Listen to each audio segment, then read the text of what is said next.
안녕하세요. 알찬 방송 그리고 밝은 방송 여러분과 함께하는 최후의 오크의 경제 이야기입니다.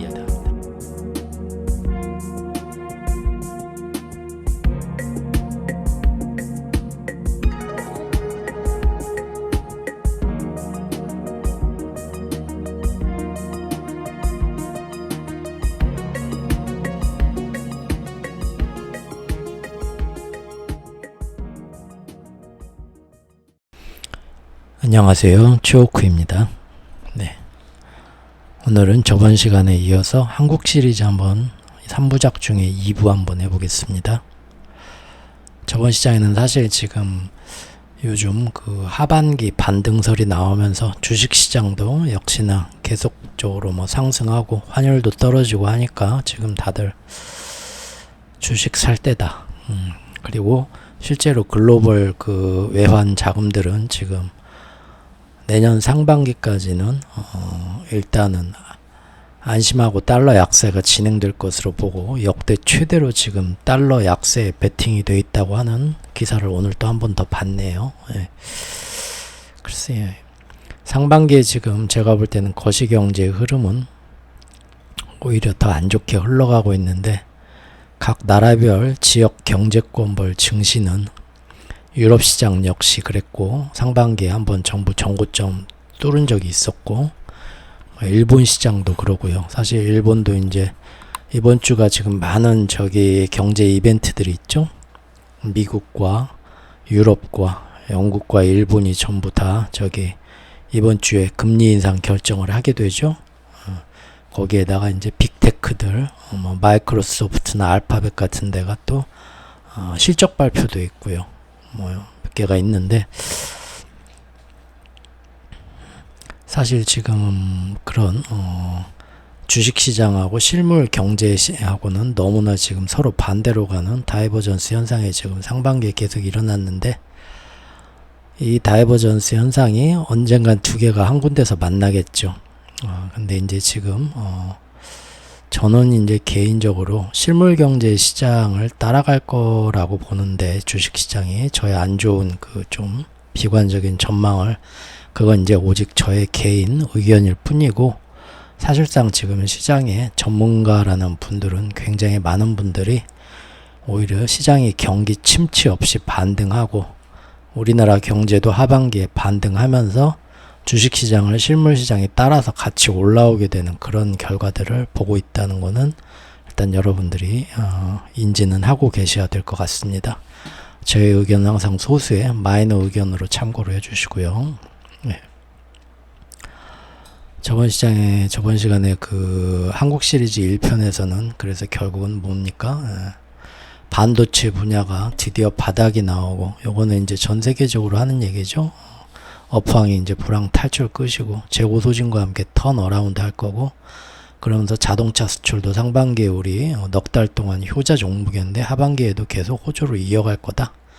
거기에 이제 미국이 금리 동결과 함께 골디락스가 가능하다 보니까 우리나라 수출과 무역도 좋아지면서 하반기에는 이제 우리 경제가 반등할 거라는 전망들 열심히들 내놓고 계십니다.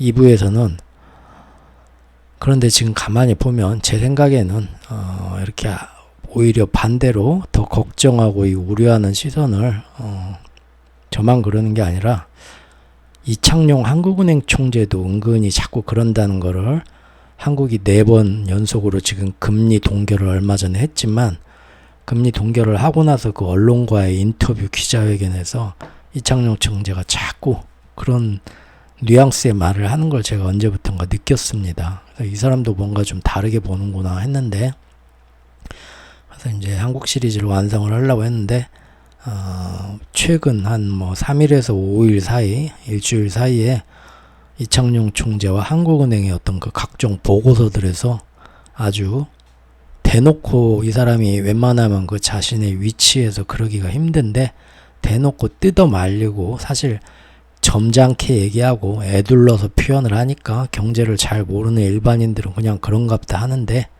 사실 이 형국을 보면 마치 그 미국에서 바이든이 재정적으로 엄청나게 부양책을 푸는데 파월이 막 금리 인상을 작년에 하면서 양적 긴축을 했던 것처럼 서로 간에 전혀 반대의 포지션을, 우리나라는 이제 금리 동결을 함으로써 절대 반대의 포지션은 아닌데, 대신 말로 걱정으로 오히려 정부나 우리나라의 어떤 그 경제 정책 당국이 드디어 이제 하반기에 이런 거시경제 상황이나 우리나라의 수출도 이제 좋아지면서 가계부채도 좋아질 거고, 또 이제 상반기에 보니까 우리나라 증시만 오른 게 아니라 집값도 많이 올른 것 같더라고요. 여러 군데에서. 그래서 집값 계속 떨어질 거라고 주장하셨던 분들은 아마 상반기 때 굉장히 좀 욕을 많이 먹고, 오히려 거 봐라 부동산 불패다 결국 또 올랐지 않냐 하면서 그렇게 주장했던 분들은 아주 지금 뭐 기세가 등등한 것 같습니다. 제가 사실 부동산 쪽은 잘 몰라요. 관심이 없습니다. 저는 제 자가 집도 없고요. 그리고 앞으로도 사고 싶은 마음이 없습니다. 한국에서 집을. 그냥 계속 어디서 이렇게 뭐 전세나 월세나 전전하면서 그냥 이번 생을 살 계획이었고요. 일찌감치. 그런데 그 지금 제 그 블로그에 보니까 방금 전에 아까 전에 누가 한 분이 그런 우리나라 한국 부동산 상황에 대해서도 좀 조만간 다뤄줄 생각은 없냐라고 댓글을 다셨던데, 마침 오늘 얘기가 그 얘기입니다. 딱 오늘 예정된 얘기가. 근데 제가 이쪽 전문가는 아니지만 제가 보는 저만의 그 독특한 거시경제 흐름에서 알고 계시죠? 거기에서 한국의 경제 상황은 어떤가 이창용 총재의 속마음을 빌어서 한번 따져볼 건데, 결국 이창용 총재가 걱정하는 건 부동산입니다. 오늘 한번 같이 보시죠. 자, 이창용 총재의 혼자만 끙끙 앓는 속마음. 4연속 금리 동결을 얼마 전까지 했는데요. 제가 볼 때는 아무리 봐도 이창용 총재가 한 동결은요, 금리 인하도 아니고요, 완화적 동결도 아닙니다. 차라리 제가 볼 때는 매파적 동결인데요.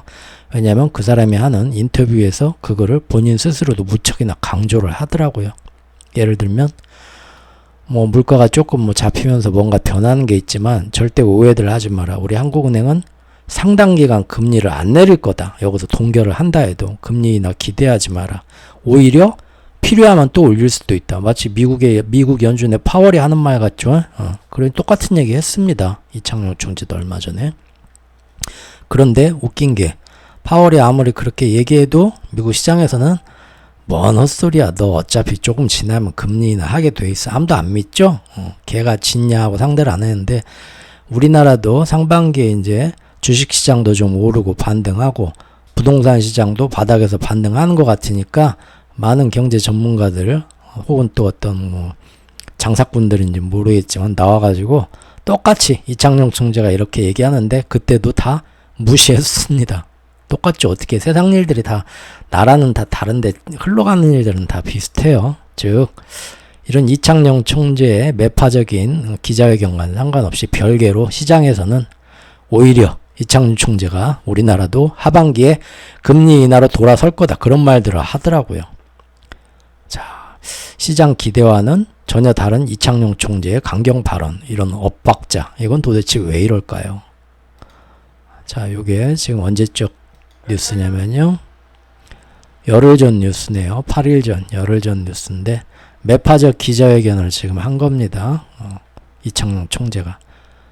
지금 한국은행은 긴축 기조 더 유지할 필요가 있다. 금리 동결한 거지만 이거 곧 조만간 니들 기대처럼 금리 인하 하려고 동결한 거 절대 아니야. 오히려 좀 있으면 우리 추가 인상할 수도 있어. 그런 얘기 했다는 겁니다. 사람들은 물가 지금 대한민국 물가 어느 정도 잘 잡혀가는데, 그리고 이제 경기 회복이 지금 더뎌지고 있으니까 부양책 풀어야 될 거 아니야. 금리 인하 해야 될 거 아니야. 야, 하반기에 경제 살리려면 금리 인하 할 수밖에 없어. 그렇게 지금 나라만 지금 미국에서 한국으로 바뀌었죠. 얼마 전에 상황이 똑같았다는 거죠. 그런데 지금 왜 시장에서는 또 그렇게 보냐. 지금 우리나라 부동산 문제 좀 안 좋았잖아요. PF, 프로젝트 파이낸싱 대출하고 전세대출 상환 문제가 있으니까 여기서 금리 인상하면은 모든 사람들이 그 빚도 부채도 못 갚고 신용 다 불량되고 그럴 위험이 크니까 기업들도 도산하고 부동산 기업, 건설 기업들도. 그러니까 절대 추가로 금리 인상은 못 올려. 맞습니다. 그래서 넉 달 동안 금리 못 올리고 동결만 한 거예요, 사실은. 그러죠? 지금 뭐 충분히 우리나라 물가가 안정적이어서 금리 동결했습니까? 물가가 안정적인 게 아니라 물가가 무섭게 작년에 오르다가 금년에는 오르는 폭이 줄고 조금씩 떨어지는 모습이 보인 거지. 지금 물가가 절대 먹고 살만하네 하는 물가 아니죠. 사람들 다 지금 물가 힘들잖아요. 여기서 물가 더 내리려면 금리를 더 올려야 되는데 안 올리는 이유는 연초에는 이러저런 좋은 핑계를 댔죠. 그때는 이창용 총재가. 근데 6개월이 지나가면서 매번 하는 기자회견 보면 이 사람이 점점 노골적입니다. 원래 중앙은행장은 그러면 안 되는데 사람들이 뭔 일 생긴대, 우리나라 정말 이러면 위험한가 봐 하면 전부 은행에서 뱅크런 하고 투자도 안 하고 전부 이제 막 그 방어적인 모드로 돌아서고 사재기하고 하면서 국가 경제는 더 망가지죠. 그래서 항상 당국 중앙은행이나 뭐 이런 사람들은 끝까지 아무 문제 없다고 합니다. 심지어 어쩔 때는 우리가 1997년 IMF 때처럼 달랑 금고에 200불밖에 없는데도 바로 그 전날까지 국민들한테 아유 우리나라 왜 안 보이고 짱짱해요. 아무런 걱정 마세요. 국민 여러분 그렇게 거짓말 쳤죠? 선의의 거짓말인지 아니면은 이미 정부 알고 있는 부자들만 먼저 빠져나가는 뭐 저기 악의의 거짓말인지 뒤에 가서 말들은 많았지만 어쨌든 그 위치에 있으면 바로 지금 뭐 운석이 뭐 지구로 막 어마어마한 게 혜성이 날라오면서 몇 시간 뒤에는 지구에 폭발하면서 이 세상이 끝납니다. 함부로 한 달, 두 달 전부터 알고 있어도 영화에서 SF 영화에서 보면 말 못하죠? 사회 불안이 극심해지니까요. 그러죠? 그런 심리죠. 그런데도 불구하고 이창용 총재는 상반기 때 점점 매파적 언사를 더합니다. 그러면서 가장 최근에 지금 소개해드린 이 뉴스처럼 이제는 이러한 얘기를 하는데도 뭐라고 하냐면은 지난 6월 말에 우리가 한국은행이 보니까 은행권에서 가계대출 잔액이 1062조 정도가 나왔는데 상반기에 오히려 석 달 연속 증가해서 지금 역대 최고치가 왔다. 그러면서 전세자금 대출을 포함해서 주택담보대출이 특히 전월 대비 7조 원 급증했다 이겁니다.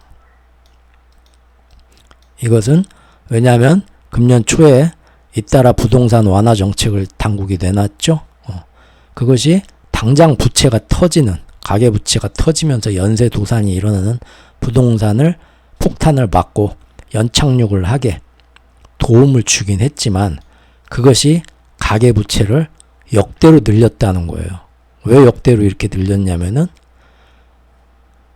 봐라 지금 뭐 아파트 뭐 건설 마피아들 또 집값 오르는 게 투기 어떤 그런 거 좋아하는 사람들 또 부동산 불패야 자기 자산도 안전한 사람들의 모든 그런 심리들이 다 얽혀가지고 집값은 여기서 절대 안 떨어진다. 다시 한번 더 오른다. 그런 얘기들을 서로 그냥 막 떠들었죠. 그런데 경제를 잘 모르는 사람들이 보면 다시 집값이 오른대. 그러면은 나 그동안 엄청나게 부동산 가격 오를 때 뭐 보니까 머리에 피도 안 마른 20대들이 엄마 찬스 아빠 찬스로 대출 받아다가 집 사가지고 말이야 저기 좋은 아파트 들어가서 막 유튜브 보니까 자랑하고 올리던데 나는 지금 뭐 이번에 애 낳고 결혼해가지고 열심히 일했는데 아직도 집이 전세라서 말이야 장인어른 장모어른 볼 때마다도 좀 마음이 좀 그렇고 우리 좁은 여기 임대 아파트 벗어나서 우리 애도 이제 학교 들어가는데 가장으로서 말이야 내가 집이라도 한 채 좀 대출 끼더라도 자가로 좀 이렇게 마련해야 좀 집안의 면목도 쓰는데 가만 보니까 내릴 만큼 내렸고 앞으로는 다시 또 오를 일만 남았다고. 나는 경제 잘 모르는데 맨날 뉴스 보고 유튜브 보니까 어디 교수님 또 뭐 이 사람 누군지 모르겠는데 뭐 보니까 막 구독자가 막 몇십만 명이 밑에 그냥 뭐 사랑합니다 믿습니다 댓글이 몇백 개씩 달리네. 아니 귀가 막 혹하죠. 그럼 지금 좀이라도 쌀 때 지금이 진짜 기회네. 또 사다 놔야겠네. 그래야 또 오르겠네. 근데 마침 정부에서는 그동안은 그렇게 뭐 대출 안 해준다 뭐 어쩐다 하더니 불과 막 한두 달 사이에 역대로 어마어마한 대출 규제를 다시 다 풀면서 특히 지금까지 집 한 번도 안 산 생애 최초 주택 구매자십니까? 그렇다면 당신은 오늘 대박 났어. 우리나라에서 너 같은 사람들을 기다렸어. 10,000번째 당첨자 하면서 너한테는 특별히 더 좋은 조건에 대출하라고 해주지. 아이고 귀가 솔깃해진단 말이에요. 상반기에 다시 한번 역대로 그런 사람들이 많이 지금 사야겠네. 30, 40대 가장 아줌마 아저씨들이 들어가서 집들을 사게 됐습니다. 정부가 저렇게 나서서 살려준다는데 부동산을 믿어야지, 안 그래? 그렇죠? 그렇게 된 거죠.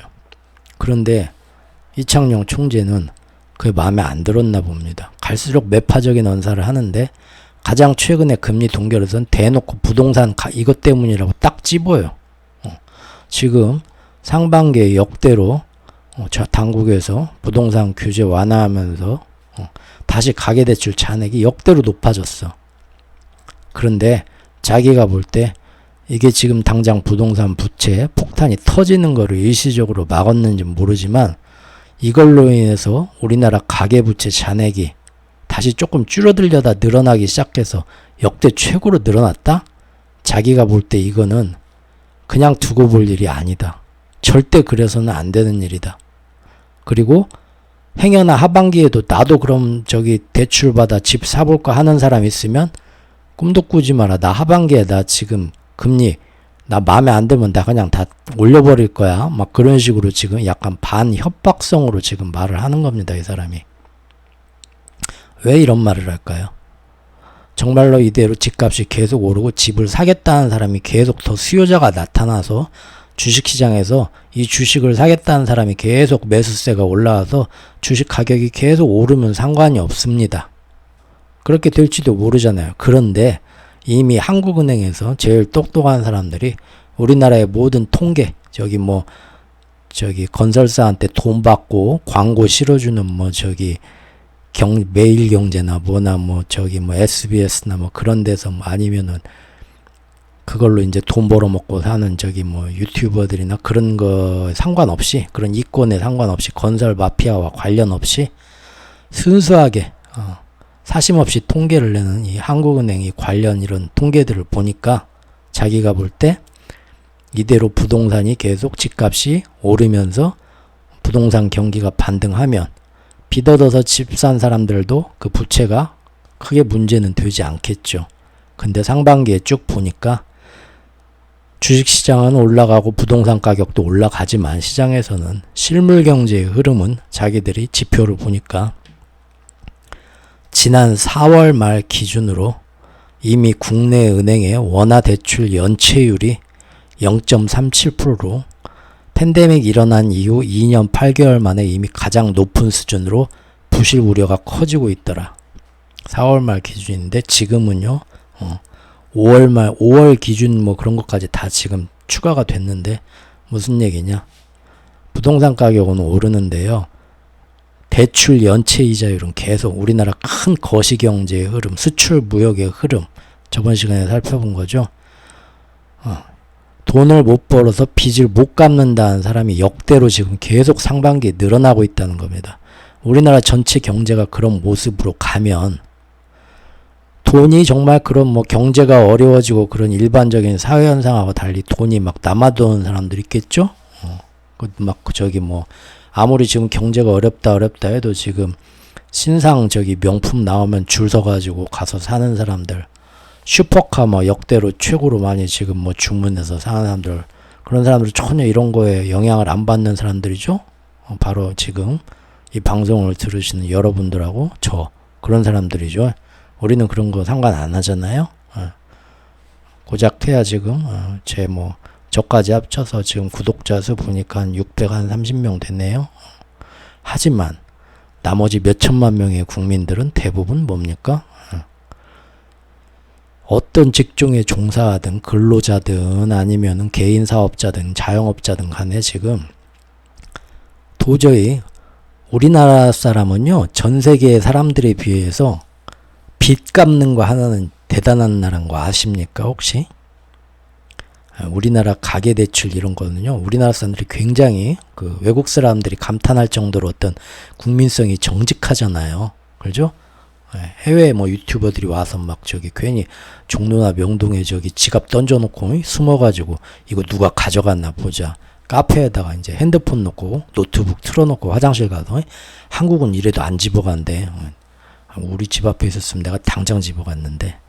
그러죠? 그러잖아요. 그것처럼 실제로 한국 사람들은 아무리 먹고 살기 힘들어도 예전에 제가 어디서 통계를 봤는데 빚은 꼬박꼬박 은행에 갚는답니다. 허리띠 졸라면서. 남의 돈 그거 띄어먹질 못한다는 거죠. 참 대단한 국민들입니다. 그래서 우리나라 사람들이 정말 연체율이 높아지는 건 외국의 어떤 나라보다도 진짜로 똥구멍이 찢어지기 힘들다는 뜻입니다. 참 단어 선택이 죄송합니다. 사람이 아무리 겉으로 포장을 해도 이 근본이 싸구리는 튀어나와야 한 번씩. 그렇다는 얘기예요. 그런데 지금 계속 연체율이 자기가 볼 때는 상반기 때 계속 힘들어지면 높아지면서 사람들이 빚을 못 갚는데 계속 대출을 더 받으라고 국가에서 부동산 살리겠다고 정책을 하니까 자기가 볼 땐 뭡니까? 이대로 가면 오히려 이거는 부채 폭탄이 더 늘어나면서 문제가 커지겠다. 안 좋게 본 거죠. 안 좋게 본 이유들은 이거 말고도 뒤에 여러 가지 있습니다. 오늘 쭉 나올 겁니다. 그래서 이 사람이 화내기 시작했어요. 언제부턴가 그 연초에 그 얌전하던 키다리 아저씨 같은 옛날 동화책에 나오는 그런 신사의 이미지가 아니고 언제부턴가 싫은 소리를 막 하면서 얼굴도 표정이 안 좋아지고요. 머리숱도 좀 한 움큼씩 빠지는가 좀 약해지고 하더라고요. 얘기하잖아요 지금. 졸지 말고 내 말 귀담아 들으라고 지금 이 사람 승질내기 시작했습니다. 그렇습니다. 사실 이창용 총재는 지금의 가계부채 증가세와 연체율 증가를 굉장히 우려하고 있습니다. 이 사람이 연초에 처음 금리를 동결할 때만 해도 이창용 총재는 그때만 해도 굳이 가계부채의 심각성을 애써 거론하기를 피했습니다. 굉장히 애들로 말했어요. 얼마 전부터는 그런데 공공연하게 한국 가계부채 위험성을 자꾸 사람들한테 홍보하듯이 각성시키면서 시중에 부동산 관련 대출 자금이 역대로 더 늘어나는 것을 굉장히 콕 집어서 이제는 적극 경계하고 있습니다. 그런데 현재 정부와 금융당국은 오히려 부동산 경기를 되살리기 위해서, 정확히는 부채 폭탄을 터뜨리지 않기 위해서 보다 적극적으로 시중의 부동산 대출을 더 완화해 주라고 정책을 펴고 있습니다. 그러죠? 어떻게 보면 한국은행과 정부가 서로 반목하면서 다른 엇갈린 정책을 지금 펴고 있는 셈입니다. 요거는 언제적 뉴스입니까? 오늘 뉴스인데 제가 추가했네요. 뭔 뉴스길래 오늘 뉴스인데 추가했을까요? 올해 1월달에 정부가 부동산 규제를 완화한 뒤에 수도권을 중심으로 주택 청약 열기가 뜨거워지고 있는데요. 이에 따라 올 상반기에 생애 처음으로 제가 아까 한 얘기네요. 생애 처음으로 아파트 등 집합 건물을 산 사람은 20만 명에 근접해서 역대 최대를 기록했다. 정부의 규제 완화 정책에 따라 매수 심리가 회복되고 청약시장이 활기를 띠면서 특히 30대, 40대 세대가 대출을 받아서 적극적으로 주택 매수에 나섰는데요. 그 41만여 명 가운데 그 중에 절반에 가까운 47.7%, 50%라고 하죠. 즉 금년 상반기에 대출이 좀 완화됐다더라. 지금이 진짜 마지막 기회다 해서 집 산 사람이 40만 명인데요. 많이들 샀네요. 근데 그 중에 50%가 올해 생애 처음으로 자기 집을 사본 사람, 첫 구매자, 30, 40대랍니다. 이 사람이 전체의 63.2%에 달한다. 무섭네요. 무서운 건가? 글쎄요. 정부는 앞서 생애 최초 주택 구매자에 대해서는 특히나 주택담보대출 비율, LTV 상환을 지역과 주택가격, 소득에 상관없이 80%까지 완화하면서 처음 집 사는 사람은 우리가 특별 보너스 막 그런 옵션을 내걸었다 이겁니다.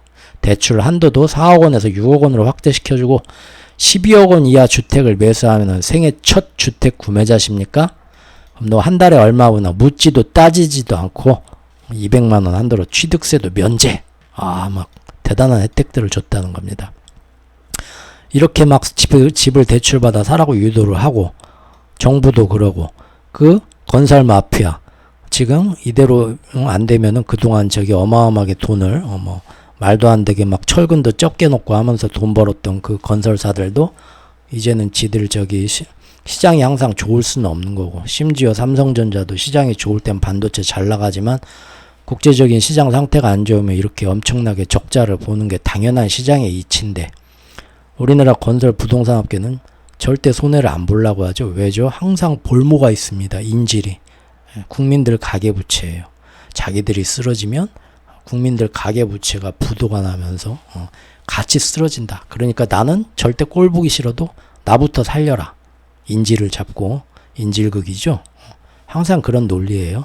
그래서 이분에도 살려줬거든요. 어떤 이런 걸 굉장히 꼴 보기 싫어하는 전문가분들은 우리나라도 외국처럼 더 이상 부동산 건설 마피아를 봐주지 말고, 경기가 안 좋을 땐 당연히 걔네들도 다 부도 나고 다 구조조정 돼야 된다.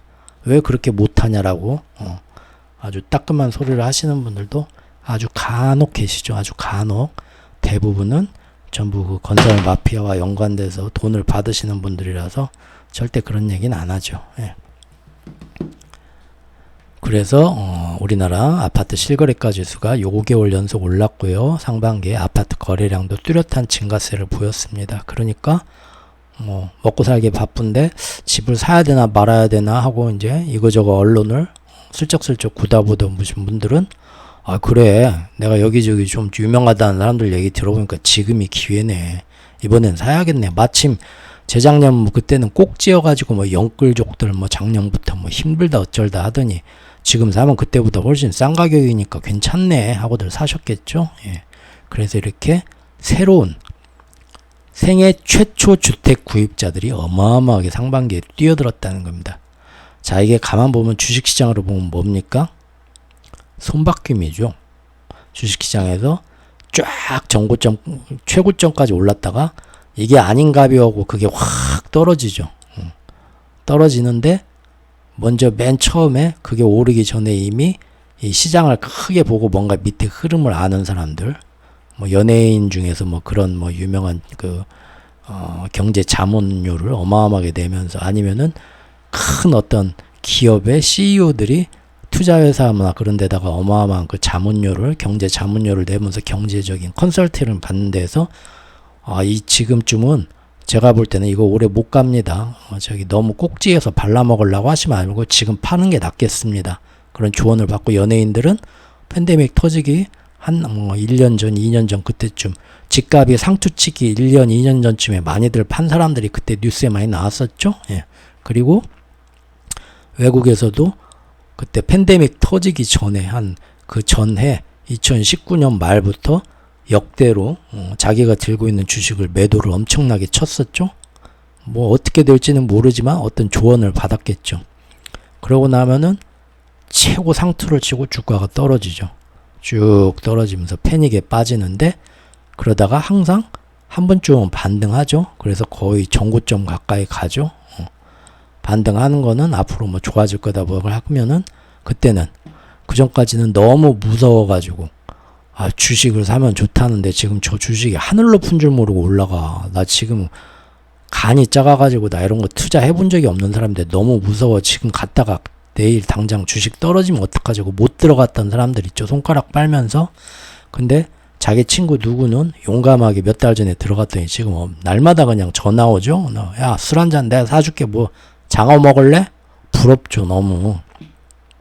근데 그게 이번에 쭉 떨어지는데 가만히 보니까 여러 가지 막 그 시장에서 좋은 신호가 나오고 당국에서도 밀어준다. 증시가 안 떨어지게 뭐 받쳐줄 거다. 막 그런 얘기도 나오고 하면서 전문가들 나와서 다 살아면서 반등하기 시작합니다. 슬슬 출발합니다. 하면 어떻게 됩니까? 나 평생 주식 한 번도 안 사보고 생애 최초 주식 구입자인데 지금이 기회인 것 같다. 이거 놓치면 진짜 사죠. 그리고 그게 쭉 오릅니다. 그대로 올라가는 경우도 있고요. 또는 거기서 정고점까지 가는 듯 하다가 다시 떨어지는 경우가 아주 많죠. 이런 걸 뭐라고 하나요? 손바뀜이라고 하죠. 주식에 대해서 뭔가 크게 실망을 하고 거기서 쭉 떨어지게 되면은 아, 이게 하늘 끝까지, 나 죽을 때까지 이 주식이 계속 나랑 같이 갈 줄 알았는데 아닌가 보네 하면서 눈물을 먹고 손절을 치고 다, 시장에서 못 버티겠다고 털고 다 나가는 경우가 생기죠. 근데 그것이 이제 나중에, 떨어질 만큼 떨어졌어? 앞으로는 오를 것 같다던데? 나는 뭐 지금 올라가도, 지금 잡아도 괜찮을 것 같은데, 하고 새로운 매수 세력이 들어온, 거기다가 이제 파는 거죠. 미처 물량이 어마어마하게 많아가지고 다 손절 칠 수는 없는 기관들이 일부 조금씩 팔았지만 다음번 손바뀜 개미들 매수 세력이 들어오도록 막 주식값을 띄우는 홍보를 하다가 거기다가 이제 다시 팔아치우는 거죠. 새로운 구매자한테. 그런 식으로 손바뀜 하면서 털고 나가는 거죠. 지금 건설사들이 그런 모습 아닐까요? 아닌가요? 제가 잘 몰라서 제가 초반에 말씀드린 것처럼 제가 잘 몰라서 그러는 건가요? 이쪽을? 저는 자꾸 그게 눈에 겹치네요. 그런 모습이.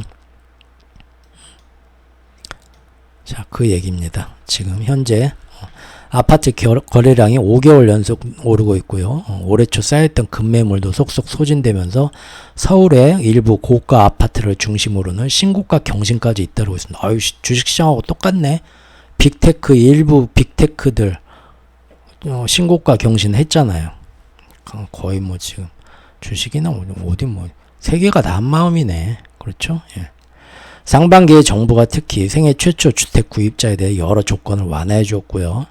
그동안 부동산 시장에서 나만 못 발라먹었어 이 좋은 기회를 하는 벼락거지분들이 상대적 박탈감을 가지고 있던 아까 3040 세대들이 야 20대 머리에 피도 안 마른 놈도 저기 저 아파트에 관심이 없어가지고 브랜드 이름을 몰라요. 뭐 자이밖에 모르네. 옛날에 요새 뭐 그런데 거기 사네 한 이제 그 사람들도 다 들어오게 됐다는 거죠.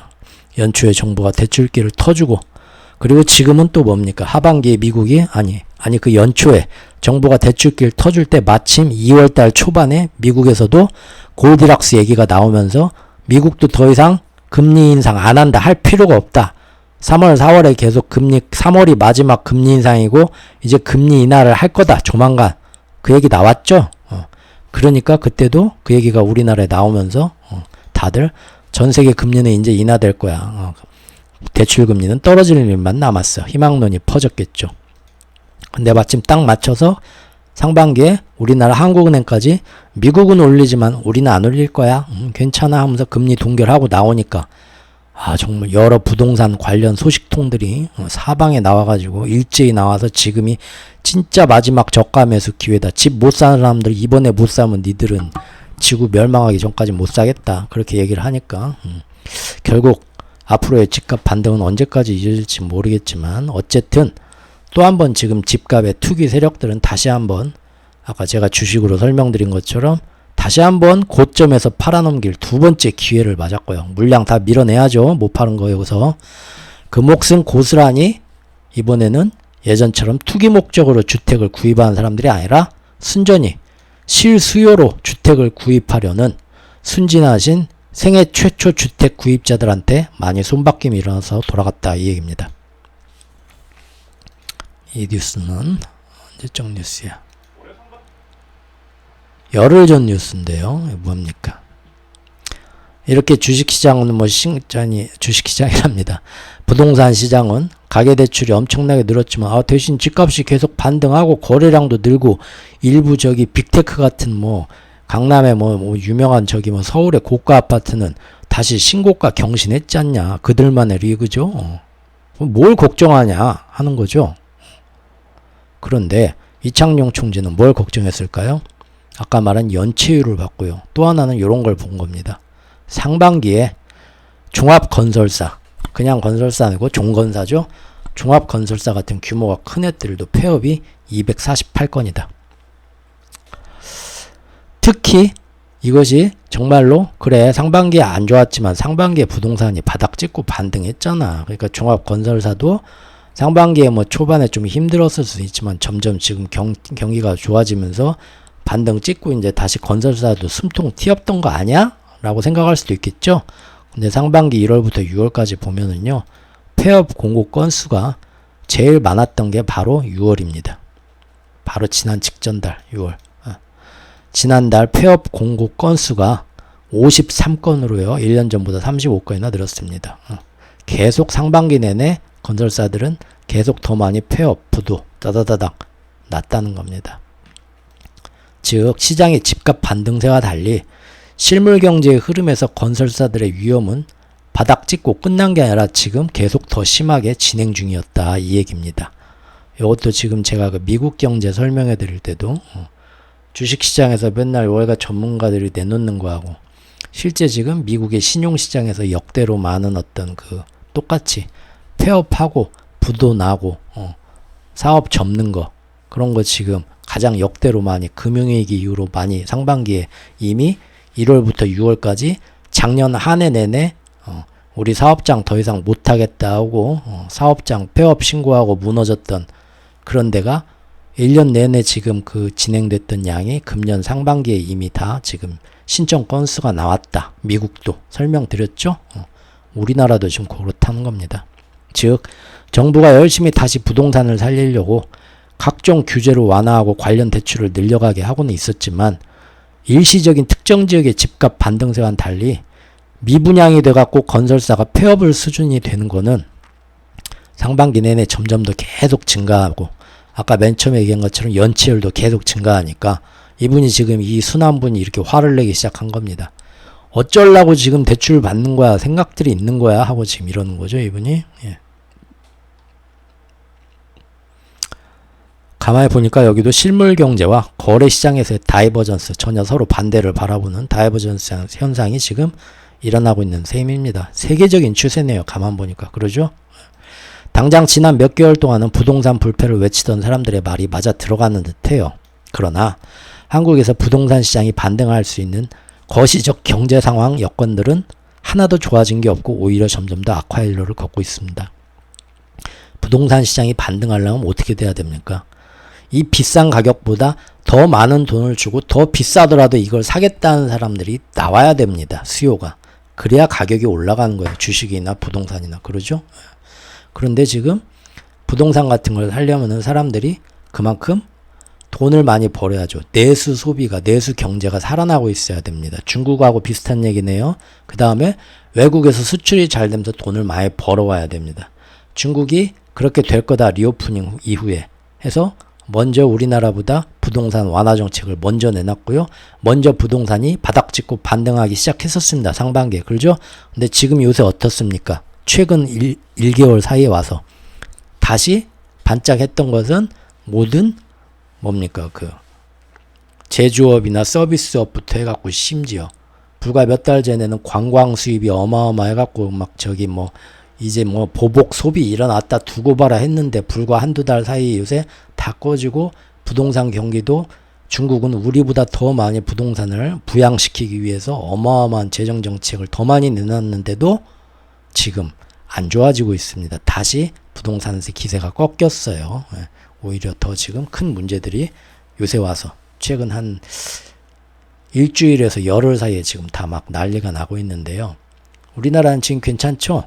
그럼 우리나라만 괜찮아질까요? 아니면 우리나라도 조금 시간차가 있으니까 뒤에 가서 안 좋아질까요? 글쎄요. 우리와 쌍둥이 경제정책으로 똑같은 행보를 걷고 있던 중국 경제도 그들도 부동산 시장이 똑같은 규제 완화와 지속적인 부양책을 쉬지 않고 상반기 내내 지금까지도 추진 중이고요. 오늘 뉴스 얼핏 보니까 상반기 그렇게 나라에서 돈을 쏟아부어도 안 되니까 하반기에는 결국 얘네들도 어디로 가나 봤더니 재개발로 가더만요. 중국의 막 그 10대 도시, 15대 도시, 큰 도시에 그 빈민가 오래된 구시가지를 전부 재개발하는 이유는 그 재개발에 이제 국가 주도로 안 되니까 민간에서 돈이 돌게 만들려고 민간 기업들을 그 재개발 거기에다가 많은 어떤 허가권을 내주면서 민간 투자, 부동산에 대한 민간 투자를 활성화시키는 방향으로 지금 한 달간 고민하더니 이제 민간 소비를 국가 주도로는 도저히 돈 풀어도 답이 없겠다.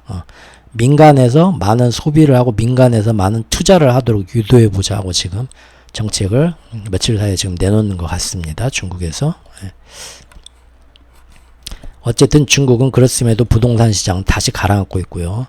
부동산 관련 대출 시장의 부채 문제도 그렇게 열심히 노력했지만 좋아지기는커녕 헝다 터지고 완다 터지고 다짜 돌림이네요. 형제겠죠? 이런 문제가 지금 생기고 있죠. 이러니까 이창용 하는 총재가 속이 터질 수밖에 없는 거예요. 이 사람 지금 욕 나오겠네요. 이 사람 욕할 것 같은데. 그리고 문제는 부동산을 계속 사람들이 사줄 사람이 있어야 되는데 우리나라가 지금 갈수록 먹고 살기가 힘들어지면서 전 세계가 다른 나라들은 사실 작년부터 이 전 세계적으로 난 고금리 시대를 지나오면서 열심히 각 나라에서 이러다가 이제 고금리 때문에 부채가 터지니까 대출을 쪼이고 사람들 부채를 많이 가게 이제 나라의 부채를 줄여야 된다 하면서 열심히 신규 대출을 쪼였습니다. 그 와중에 선진국 같은 나라들 유럽이나 뭐 여러 나라들 보면 그것 때문에 실제 뭐 자영업자들 부도도 많이 나고 했어요. 하지만 당연히 그런 희생은 따라야 되는 거고 이거를 다치는 사람 없이 끝까지 최후의 한 명까지 살리겠다고 오히려 계속 부채를 더 키우게 되면 나중에는 지금 10명으로 막을 거 100명이 쓰러진다. 그래가지고 그런 식으로 열심히 신규 대출 쪼이고 부채도 줄여왔는데요. 다른 나라들은 기존 대출도 줄여나가는 식으로 나라 부채를 줄여나가는 실정이었는데 우리나라는 반대로 일찌감치 상반기부터 부동산 부채 폭탄이 워낙 세계에서 1위로 크다 보니까 그 터지면 어떨까 너무 무서운 거죠. 엄두가 안 나는 거예요. 그래서 금리를 동결하기로 하면서 다행히 가계부채 파산 상태는 작년 하반기 레고 사태가 땅 터지면서 막 공포가 극에 달했죠. 부동산의 가계부채만의 문제가 아니고 회사채 시장까지 다 흔들린다 해가지고 그래가지고 결국은 이렇게 노력을 해서 가계부채 파산 상태는 일단 상반기 중 막았습니다. 하지만 상반기 시중금리 역시 그리고 또 상반기 시중금리가 너무 올라가서 사람들이 이제 너무 힘들다.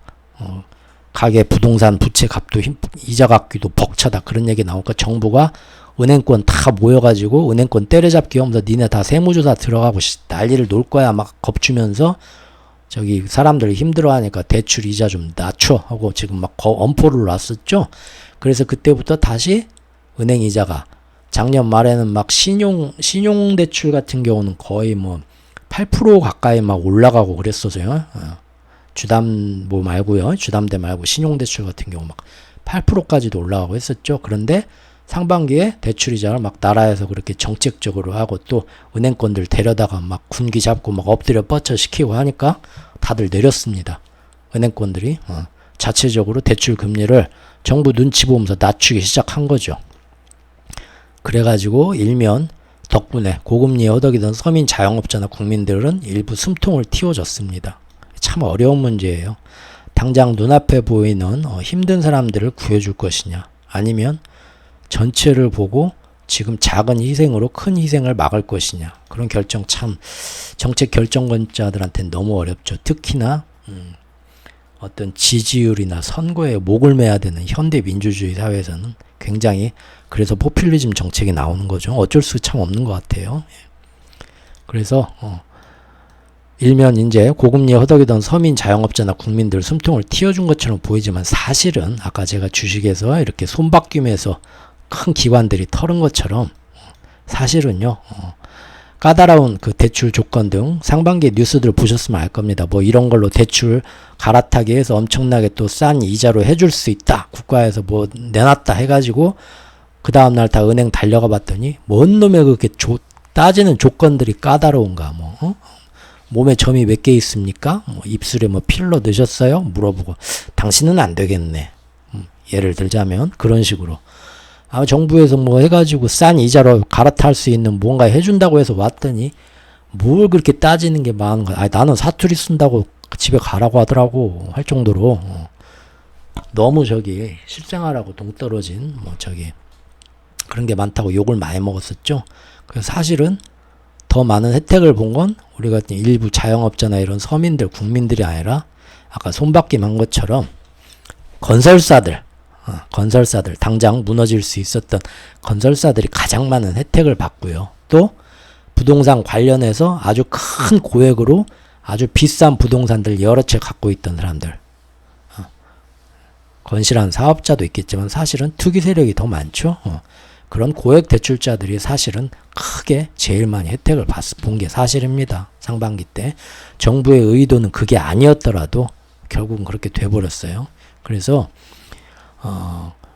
지금까지 이런 부채를 줄여나가는 위험을 정면 승부하려 하지 않고 회피한 대신, 우리는 회피했죠. 대신 그 대가로 다른 나라들처럼 그동안 팬데믹 이후 지금까지 고금리 시대 한 3년 지나면서 다른 나라들은, 이거 지금 제가 여기 기사가 있는지 모르는데 이것도 예전에 기사로 나왔었어요. 그간 부채를 그런 나라들은 열심히 줄여왔습니다. 많은 희생을 치르면서. 그런데 지금 팬데믹 이후 3년 동안 전 세계 그 통계를 보면 부채를 줄이기는커녕 우리나라는 오히려 더 크게 역대로 최대로 지금 상반기에 키워버렸습니다. 중국도 그러고요.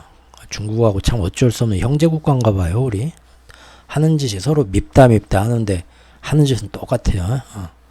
여기에 주택담보대출 주담대 규모 역시도 상반기에 마침 완화된 대출 정책으로 인해서 더욱더 지금 위험수위로 치솟았다는 거 보셨죠? 한 번 더 볼까요? 언제적 뉴스인가요? 11일 전 뉴스라고 나와 있네요. 가계대출이 사상 최고치다. 지난달에 은행의 주담대 비율이 7조 원 이상이다. 자, 그동안 중국이 사상 최대의 부동산 부채와 지방정부의 숨겨진 부채, LGTV가 아니라 LGFV죠. 그것이 터질까봐 두려워서 계속 금리를 올리지는 못하고 이제는 슬쩍 인하의 신호까지 얼마 전에 한번 보낸 것처럼 우리도 상반기에 똑같이 중국 따라서 똑같은 행태를 해온 겁니다. 그러나 이것을 단순히 우리가 윤석열 미워하는 사람은, 저는 윤석열도 사랑하고 이재명도 사랑하고 동시에 윤석열도 미워하고 이재명도 미워하고 내 마음 나도 몰라. 농담이고요. 근데 이것을 단순히 이제 현 정권만의 책임 회피나 잘못으로만 윤석열 꼴보기 싫다고 치부할 수는 없습니다. 또 엄밀하게 따지면. 왜냐면요, 어느 정도 가계부채 위험성이 적당해야 다른 나라들처럼 이것 때문에 뭐 당장 몇 사람들 길거리로 나왔고 해도 국민들 전체가 큰 난리 나는 건 아니니까 하면서 과감한 수술에 긴축을 하면서 들어갈 수 있을 텐데, 우리나라는 워낙 그 규모가 크다 보니까요. 지금까지 어느 정권도, 윤석열 정권이 아니라 다른 정권이 민주당이 이번에 정권을 잡았어도 제가 볼 때 과연 할 수 있었을까? 막상 겁이 나서 쉽게 손 못 대고요. 또 괜히 건드렸다가 혼자서 그 결과를 나중에 이런 경제를 잘 모르는 대다수의 일반 국민들은 언론이 또 막 선동하는 대로 거 봐라 저놈들이 정권 잡으니까 부동산 무너지네 그렇게 독박 쓰기도 싫어하겠죠. 사실은 우리가 잘 돌이켜보면요, 과거에 일부 정권이 우리나라에서 이러한 먼 미래를 보고 지금 좀이라도 여유가 있을 때, 세계적으로 어떤 위기가 안 닥쳐왔을 때 조금이라도 빨리 이런 부동산 부채를 서서히 여러가지 부동산 규제나 그런 걸 통해서 부채를 줄여나가고 서서히 해체해가면서 앞으로 10년 동안 서서히 부동산의 이 자산을 꺼트리면서 거품을 연착륙에 들어가자라고 국민들한테 욕 먹어도 이거는 누군가 꼭 해야 되는 거다 하고 나선 사람이 한두 명 있었습니다. 여러분들 잘 기억하시려나 모르겠네요. 그런데 매번 그때마다 그 정책은 다 실패하고 그 사람의 지지율은 어마어마하게 떨어졌었죠.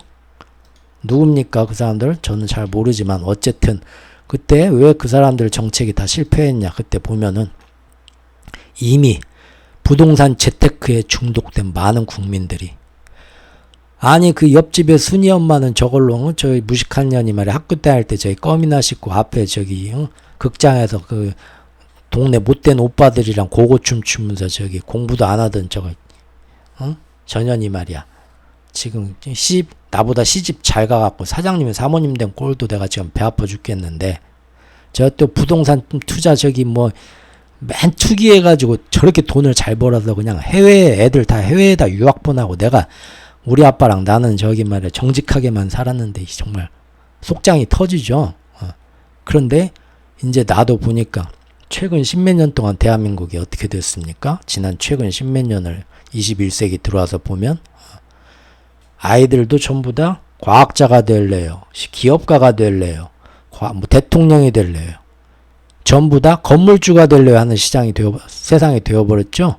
가만히 보니까 세상에 돈을 버는 방법이 있는데 지금 대한민국이란 나라에서는 그 어떤 방법보다 부동산 공부해서 너도 나도 공인중개사 자격증 따고 아파트 재투자해서 재테크로 돈 버는 게 가장 손쉬운 방법이네 해가지고 온 국민이 부동산 재테크를 안 하는 사람이 거의 드물 정도로 그렇게 돼버렸죠.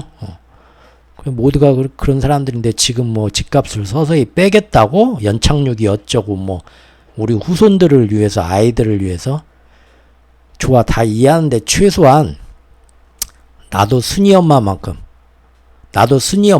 사모님 소리 들을 정도로 그 정도로 저기 집값 뜨기 전에는 그때까진 나도 억울해서 안 되겠어. 딱 나까지만 합시다. 다 그 마음인 거죠.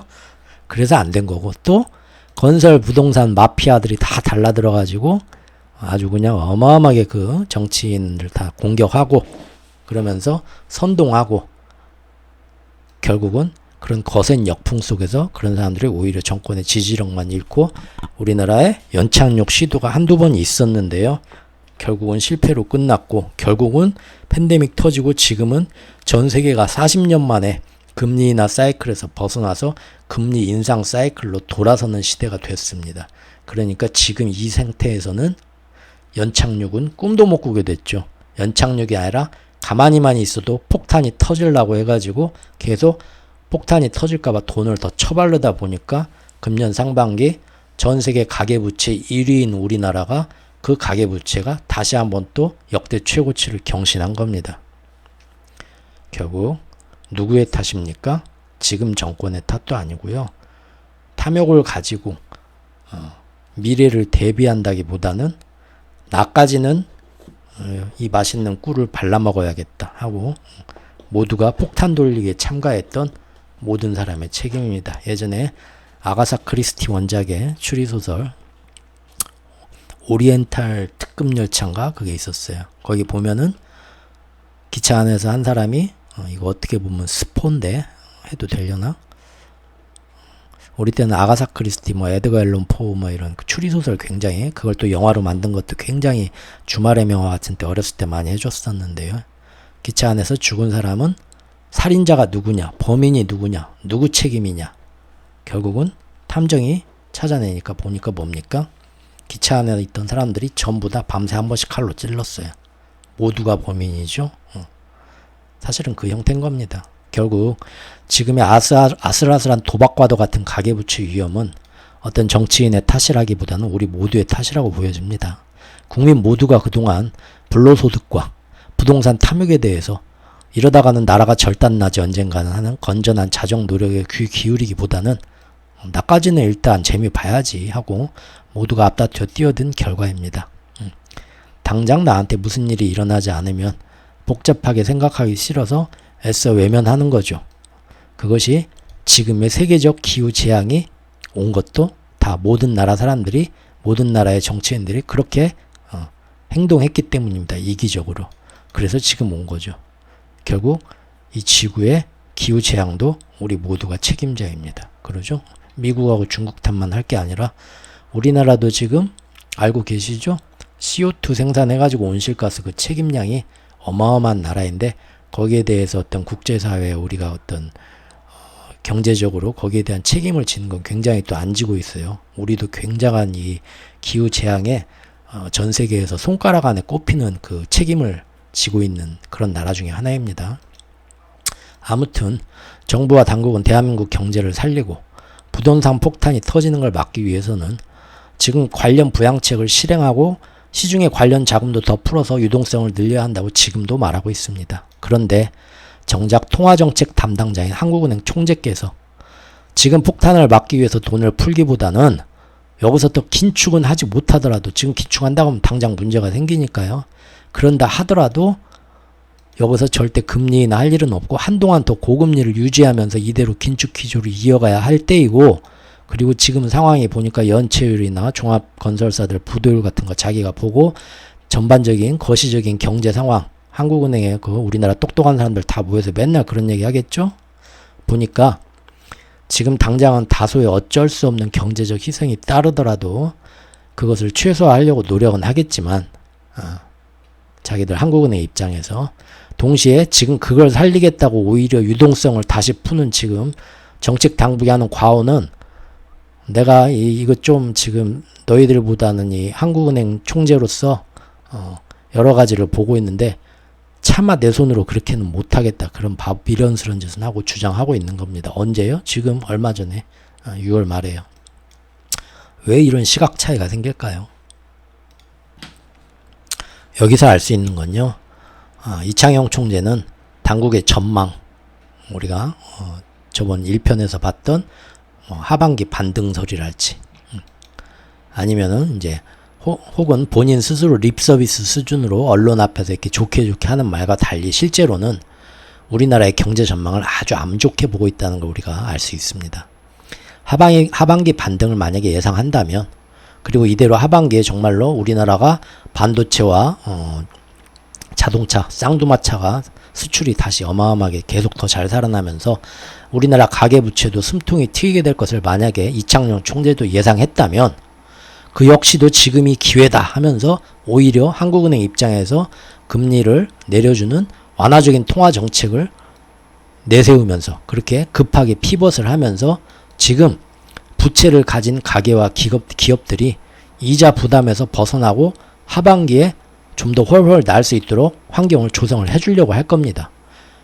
그런데 지금 그는 오히려 금리 완화로 여기서 더 빚이 늘어날 것만을 걱정하고 있는 겁니다. 국민들과 기업들이 아무리 힘들어도 여기서 당장 편하겠다고 빚을 더 늘려서 돌려막기 하는 거는 이제는 안 된다. 더 이상 더욱더 안 좋은 결과만 가져올 거라고 이 사람은 생각하고 있는 것 같습니다. 또 보면은 7월 24일 이것도 오늘 기사야? 오늘 기사 많이 첨가했네. 맞나? 맞네. 오늘 기사네. 여기 보면요. 가계빚 증가 걱정하며 금리 동결하는 이창용의 모순. 아닌데? 이거 오늘 기사 아닐 텐데.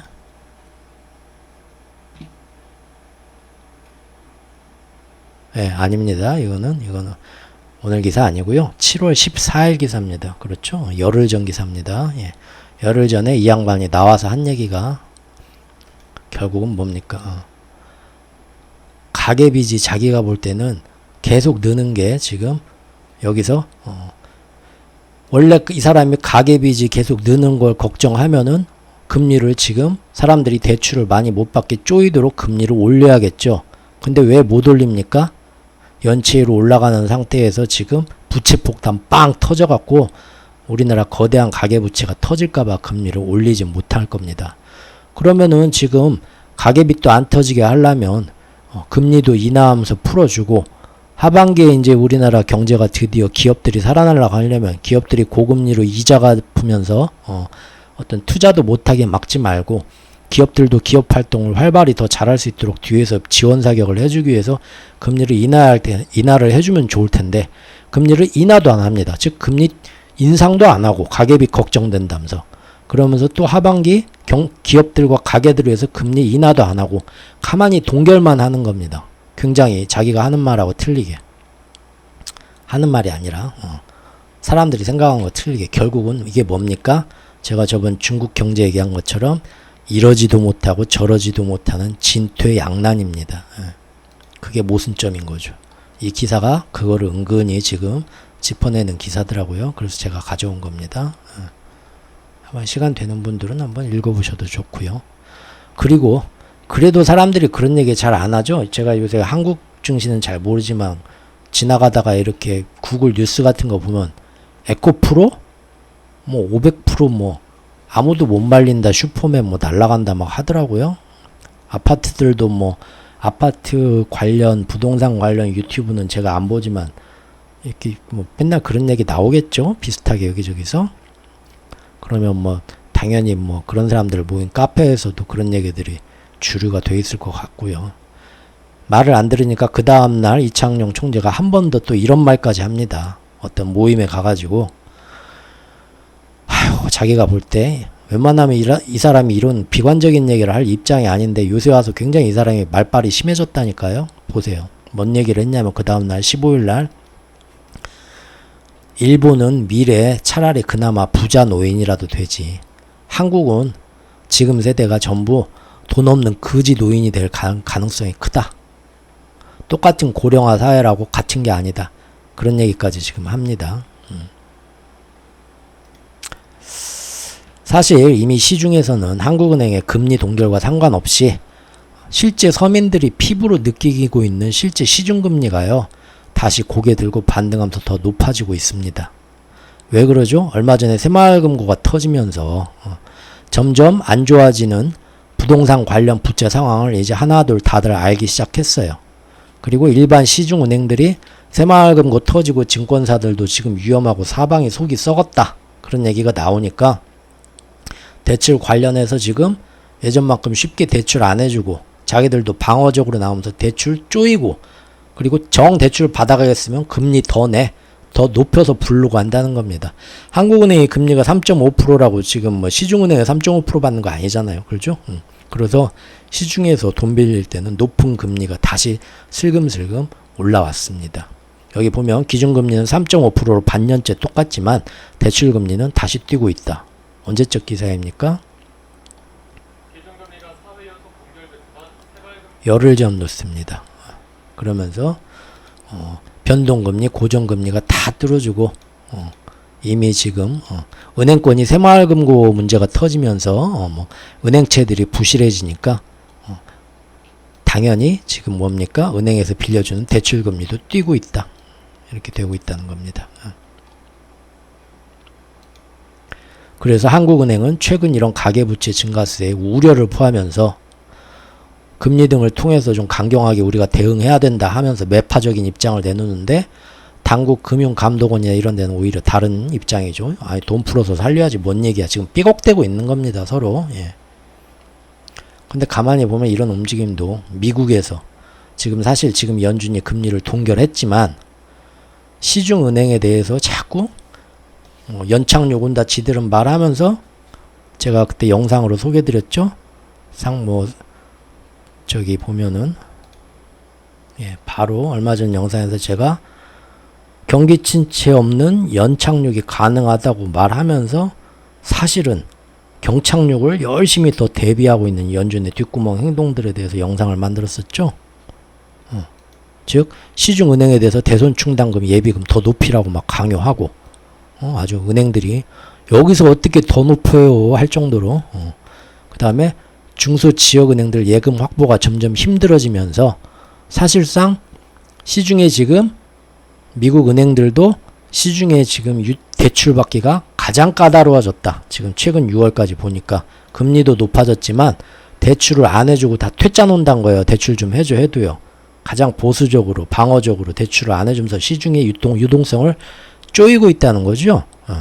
이거 그 3월달에 그 실리콘밸리 은행 저기 뭐 하면서 거기 그것 때문에 연준이나 이런 데서 이제 핀셋으로 지원해주면서 돈을 푸니까 이것은 사실상의 양적 완화다, QE다. 그러면서 또 이것 때문에 오히려 시중에 대출이 더 늘어나고 유동성이 늘어나고 있다. 그런 주장들 막 하시는 분들 그때 나왔죠. 그래서 어떤 분도 저한테 댓글로 물어보셔서 제 생각은 아니다. 그거는 이제 그 사람들이 좋은 핑계 댈 때 쓰는 거고 절대 그거는 일부 지엽적인 문제지. 큰 전체에서 이제 플러스 마이너스 계산을 해보면 절대 그렇게 될 리는 없을 거다. 저는 반대로 말씀을 드렸었죠. 그런데 얼마 전 그 보여줬던 영상에서도 제가 기사를 바꿨지만 결국은 미국도 상반기 결산 내보니까 어떻습니까? 지금 대출 더 안 해주고 시중은행이 대출 더 쪼이고 4명 중에 1명은 대출 까고 당신한테 못 해주겠어. 작년까지만 해도 쉽게 대출 받았는데 이 조건으로 지금 그러고 있다는 거예요. 그러죠? 결국은 시중 대출을 더 쪼이고 있다는 게 나타났잖아요. 전체적으로. 마찬가지입니다. 지금 우리나라도 아파트가 지금 반등하고 계속 날아간다니까 하는데 시중에 있는 은행들은 대출 금리를 더 올리고 더 쪼이고 있다는 겁니다. 바로 얼마 전 열흘 전 뉴스예요. 참 뭔가 비슷하게 가죠 지금. 즉 한국에서도 이유는 물론 그 원인은 미국하고 좀 다르긴 하죠. 우리나라는. 하지만 그래도 지금 부동산 관련 회사채나 제2금융권 등에서 새마을금고 사태로 여기만 문제인 줄 알았더니 딴 데도 사실 이만큼 문제라면서 부실 조짐이 여기저기 드러나면서 우리나라 은행들이 전부 다 알아서 대출을 쪼이고 신용공급을 자체적으로 긴축하고 금리를 시중금리를 더 올리는 똑같은 모습이 미국이나 우리나라나 지금 나타나고 있는 겁니다. 특히 우리나라 같은 경우는 이번에 새마을금고 사태로 미국은 3월달에 실리콘밸리 은행 사태였죠. 우리나라는 새마을금고 사태가 몇 달 뒤에 터진 겁니다. 그러죠? 똑같은 일. 은행채들의 금리가 오르는데 저 은행 못 믿겠다고 그 은행에서 발행한 채권들을 가격이 떨어지고 금리는 오르니까 은행들이 돈을 비용하는 채권 팔아서 돈을 자금을 조달하는 자금 조달 비용에 이자를 많이 줘야 되니까 자금 조달 비용이 올라가죠. 자금 조달 비용이 올라가니까 장사할 때 금리도 높게 설정해야 그 마이너스가 상쇄될 거 아닙니까? 그러니까 사람들한테 돈 빌려주는 시중의 대출 금리도 올라가는 겁니다. 그러죠. 거기다가 또 지금 당장 내일 모레 미국 연준이 FOMC에서 7월 FOMC에서 금리 인상이 이미 예고된 상태잖아요. 지금 이미 시중 금리가요 7% 가까이 오르고 있다는 겁니다. 기준금리는 반년제 연 3.5%로 묶여 있지만 6일 전 뉴스입니다. 일주일 전 뉴스인데 제목 잘 뽑았네요. 이자가 왜 이래? 대출자들 날벼락. 여기 보면은 그런 얘기가 나옵니다. 상단 기준으로 6%까지 올랐다. 거의 지금.